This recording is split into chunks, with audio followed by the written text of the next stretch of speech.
Mayor Isko Moreno tatakbo kaya muli sa pagkapangulo sa 2028 at ano nga bang plano niya kasama ni Mayor Vico? Tara, pag-usapan natin.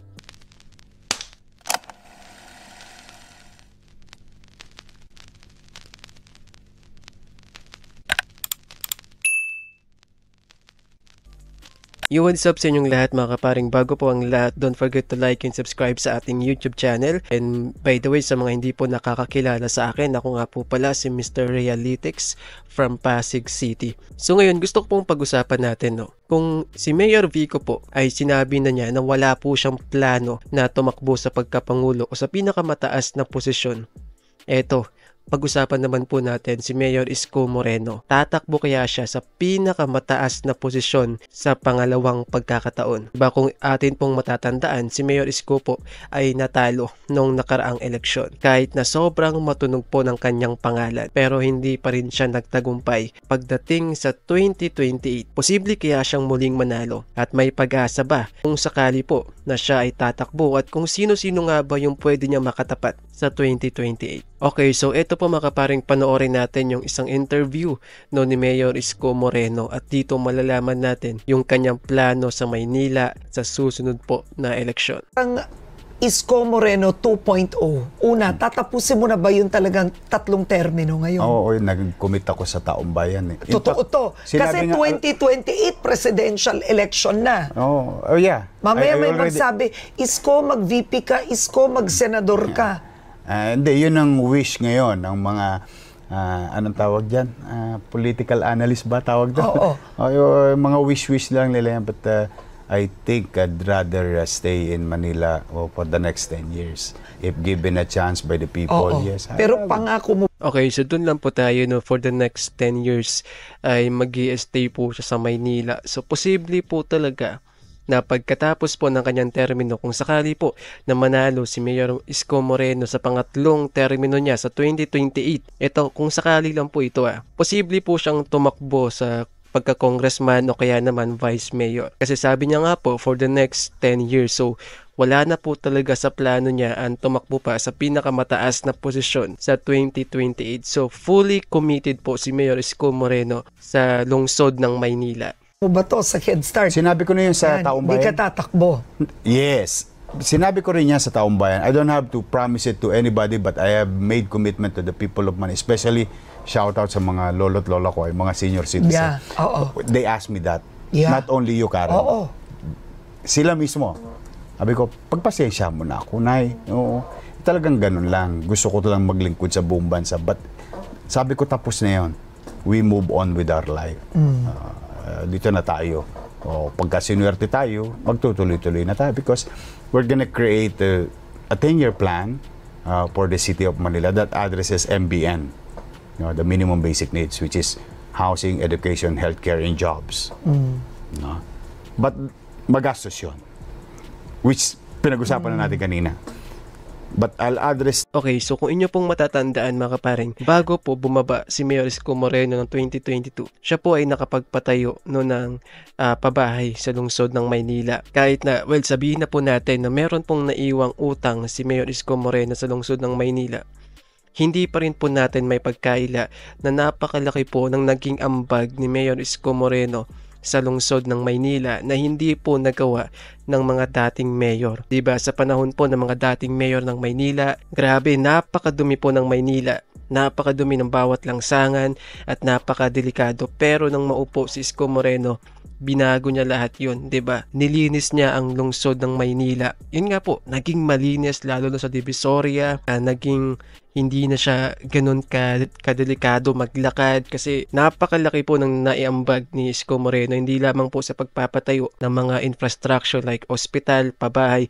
Yun nga, ang problema lang po kasi nung maupin nga po siya tumakbo sa pagkapangulo noong 2022, napabayaan po yung Maynila. Bumalik po sa dati na madumi kasi wala na pong Isko na tagalinis, diba? Tapos yung pabahay po ni Isko Moreno, nakita ko nung nakaraan, sobrang dumi na po. As in, sobrang dumi na yung paligid, sobrang dumi na, as in, makalat na po talaga. Nawala na yung kalinisan. 'Di ba? Kasi nung panahon ni Isko, yung mga nakatira doon talagang pinapahalagahan nila, talagang laging malinis. Kasi yun nga pong patakaran. Pero nung wala na nga po si Mayor Isko, sobrang dumi na. Kaya nakakapanghinayang kasi hindi po nila kayang pahalagahan yung pabahay na binigay sa kanila. 'Di ba? Imbes na pangalagaan, manatiling malinis. Kaso hindi eh. 'Di ba? Yun ang nakakalungkot. Two immediate concern of the people of Ano Manila. yun? Okay. Cleanliness and orderliness. Pero dun ka nga nakilala, nung una ka tumakbong mayor, nilinis mo ang Maynila, nagulat ang lahat. Ay, pwede pala maging maganda ang Maynila. In fact, it was Eh, ano ABS-CBN Yeah. who came up with the drone shot of Recto. Yeah. Na Oo. from Sobrang dumi, Oh, biglang biglang ang linis. wala na palang ano. So, ano nangyari ba nung hindi ka na mayor? I think the result of the election Oo. Hindi, is ano yun? Ang dumi? dumugyot talaga ang Manila. Dumugyot. Yun ang word, dumugyot. Dumugyot talaga. Okay, so ito lang po yan na. Nung nakaraang linggo po, siguro nung mga April yata, nagpunta kami ng Maynila sa Intramuros tapos dumaan kami dun sa isang daanan po sa ilalim ng kalsada. Di ko alam kung anong tawag doon, para siyang tunnel, no? Nung may daanan sa ilalim, di ba, parang tunnel. Dati po kasi nung panahon ni Isko, sobrang linis po nun. Kasi nilinis po talaga nila yun, pinuntarahan, di ba? Tapos inayos nila. Pero, eto nga, nung mawala nga si Isko, bumalik na po talaga. Sobrang dugyot na. As in, sobrang dugyot, sobrang dumit, sobrang baho. Nangangamoy, ihi po talaga. Tapos meron doon mga pulube, nakatambay, parang doon na po yata dumudumi and umiihi. So sobrang baho po talaga kahit ako. Sabi ko, anong nangyari? Anong nangyari sa Maynila? Bakit nung mawala si Isko, sobrang dumi na, sobrang dugyot na? So nakakamiss po yung dating Isko na dating nakaupo sa Maynila na talagang bawal ang kadugyutan. Pero yun nga, nakikita na po natin ang pagbabalik ni Isko Moreno at ang muling paglinis niya sa lungsod ng Maynila. It cannot be denied. Somebody will always claim differently, but the people have spoken already because it was an issue raised in the election. Totoo bang dumugyot ang Maynila? Tatanong ko, totoo, galit na galit ang tao. Tapos we became number 1 in crime index in Southeast Asia. Yeah, at 65%. Na bumalik yun. Nawala na yun noon. Oo, pinagkakalawit. Karen, hanggang madaling araw, nanguhuli ako ng mga talongers.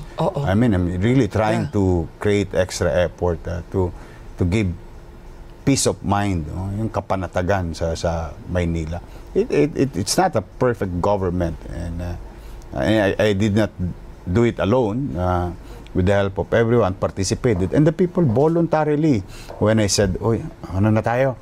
Ilo-launch ko yung tapat ko, linis ko. Help me clean the city. I'll collect." Yun naman ang parang guarantee. And it happened. In fact, Bloomberg. Wrote stories about it. Yeah. A lot of international organization and local organization recognizes the effort of the city government. So what are you facing now? Today, you have commercial obligations. Let's talk about those obligations. Oh, well, there is one is publicly written already. Yung katulad yung sa utang sa basura. That's a commercial obligation. Okay. Magkano? That's 560 million. Nautang ngayon ng lungsod ng Maynila. That was last year. Okay. I think we have 1.4 billion na commercial obligation sa supply ng gamot. Kaya walang gamot ang ospital namin. So I'm going to face, I think, in initial records that we have. Ba't nagkaganon? I don't know. Hindi naman ako mayor, Karen. I'm going to find out. If there is somebody there who is going to be liable, held liable, then we'll do so. But the public will know. Is it possible Definitely. dahil sa utang na 17 billion, na-sacrifice yun or hindi? No, sabi nga sa'yo, it's a windfall. Unexpected income. You just... Okay, so yun nga po mga kaparing, napakadugyot po talaga ng Maynila. Nung panahon na wala pa si Isko Moreno, ito lang po kung napanood nyo po dati yung video ni Erap Estrada na kunwari naglilinis daw tapos yung isang babae dun sa Manila Bay nagtapon ng basura tapos kunwari nililinis. Sobrang dugyot po ng Maynila dati. sa pamumuno ng mga ganong klaseng mayor. Pero nabago po yun nung panahon ni Mayor Isko Moreno. So ako mga kaparing, sobra akong humahanga dati kay Mayor Isko Moreno dahil nga po sa ginawa niyang paglinis sa lungsod ng Maynila. Pero hindi rin po natin maitatago na si Mayor Isko Moreno po ay nag-iwan din po talaga ng medyo malaking utang sa lungsod ng Maynila. Pero meron naman pong pinatutunguhan. Umutang po si Mayor Isko Moreno para pondohan yung mga infrastruktura katulad po ng pagpapatayo ng pabahay at mga eskwelahan at mga ospital.